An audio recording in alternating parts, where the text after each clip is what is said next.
The Korea Centers for Disease Control and Prevention says this year's heat waves have killed 5 people and 630,000 farm animals.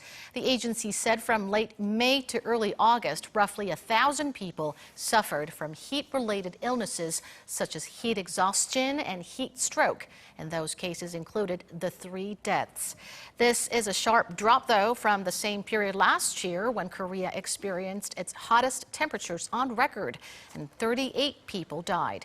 On farms, the animals that succumbed to the heat the most were chickens at 580,000 deaths, followed by ducks and pigs.